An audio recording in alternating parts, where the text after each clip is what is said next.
कर्मों का फल कब मिलेगा? कर्म का फल कब मिलता है कोई नहीं जानता। एक बार की बात है, एक गांव में एक बालक रहता था। उस बालक का नाम उत्तम था। उत्तम के पिता अपाहिज थे। उसकी माता गांव के बच्चों की प्राथमिक शिक्षिका थी। वे अपना घर भी संभालती एवं गांव के बच्चों को भी पढ़ाती। उत्तम अब बड़ा हो रहा था। वह इतना समझने लगा था कि घर का सारा बोझ उसकी माता पर ही है। वह अपनी माता के बोझ को बांटना चाहता था। वह अपनी माता के गृह कार्य में उनकी मदद करता था। अब वह बड़ा हो चुका था, इसीलिए पास के गुरुकुल में पढ़ने जाया करता था। एक दिन उसकी कक्षा में उसके गुरुजी ने बच्चों को बताया कि अच्छे कर्मों का अच्छा फल मिलता है और बुरे कर्मों का बुरा फल मिलता है। उत्तम के दिमाग में यह बात बैठ गई। उसने अपनी माता से पूछा, माँ, क्या सच में अच्छे कर्मों का अच्छा फल और बुरे कर्मों का बुरा फल मिलता है? माँ ने उत्तर देते हुए कहा, हाँ बेटा। फिर उत्तम ने पूछा, माँ, तो हम लोग तो सदैव अच्छे कर्म करते हैं, हमें फल कब मिलेगा? कितना समय लगता है अच्छे कर्मों का फल मिलने में माँ? माता अपने पुत्र के प्रश्नों को सुनकर हंसते हुए बोली, बेटा, ये तो मुझे नहीं ज्ञात है, तुम ही बताओ। तो उलझे हुए उत्तम ने कहा, मुझे भी नहीं पता माँ। अपने बेटे के उलझन को देखते हुए माता बोली, यह सब छोड़, देख, आज खेत से मकई लाई हूँ, चल तुझे पकाकर खिलाती हूँ। माता उत्तम का हाथ पकड़कर उसे रसोई में ले गई। वहाँ मकई पकाने लगी। उत्तम भी वहीं बैठ गया, परंतु उसके दिमाग में वही प्रश्न घूम रहा था। अगले दिन उत्तम जल्दी गुरुकुल जाता है। वहाँ जाकर वह गुरुजी के आश्रम के बाहर उनकी प्रतीक्षा करता है। गुरुजी बाहर उत्तम को देखकर अपनी कुटिया से बाहर आते हैं। फिर वे उत्तम से पूछते हैं, क्या बात है पुत्र, इतनी सवेरे तुम यहाँ क्या कर रहे हो? अभी तो तुम्हारी कक्षा का समय नहीं हुआ। इस पर उत्तम गुरुजी से कहता है, गुरुजी, मेरे प्रश्न मुझे विचलित कर रहे हैं। प्रश्नों के समाधान के लिए मैं आपके पास आया हूँ। गुरुजी ने उत्तम से कहा, पुत्र, अपने प्रश्न पूछो।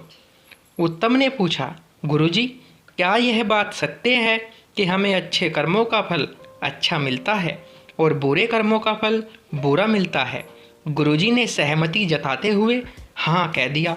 हाँ सुनने के उपरांत उत्तम ने दूसरा प्रश्न पूछा, गुरुजी, अच्छे कर्मों का फल कितने दिन में मिलता है? गुरुजी ने उत्तर दिया, समय से पुत्र, जब उस कर्म के फल आने का समय होता है उस समय ही अच्छा या बुरा फल मिलता है। आतुर उत्तम ने पूछा, परंतु गुरुजी, यदि मैं दुगने उत्साह से अच्छे कर्म करूं तो? गुरुजी उत्तम की बात एवं मनोदशा को समझ चुके थे। उन्होंने उत्तर दिया, तब बेटा दुगना समय लगेगा। व्याकुल उत्तम ने फिर पूछा, गुरुजी, यदि मैं और मेहनत से और ध्यानपूर्वक अच्छे कर्म करूं तो? तब गुरुजी ने मुस्कुराते हुए कहा, तब 3 गुना समय लगेगा पुत्र। उत्तम परेशान हो उठा। उसने गुरुजी से कहा, गुरुजी, मैं जितनी अधिक मेहनत कर रहा हूँ अच्छे फल पाने की, यह अच्छा फल उतना दूर क्यों चला जाता है? गुरुजी ने मुस्कुराते हुए कहा, पुत्र, क्योंकि तुम्हारा ध्यान फल पर है, कर्म पर नहीं। उत्तम कहता है, मैं समझ नहीं पाया गुरुजी। गुरुजी ने कहा, मेरी बात ध्यान से सुनो पुत्र। तुमने कितने भी अच्छे बीज बोए हो और तुमने कितनी भी अच्छी खेती की हो, जब फसल आने का समय होगा तभी पता चलेगा कि फसल अच्छी आएगी या खराब।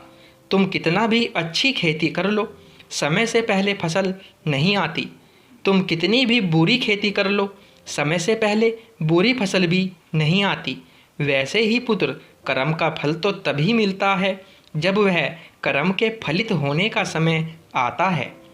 परंतु हाँ, यदि तुम केवल अच्छे फल की इच्छा से फल के ऊपर ध्यान केंद्रित करते हुए कर्म करोगे तो अच्छे फल मिलने की संभावना दूर होती जाएगी।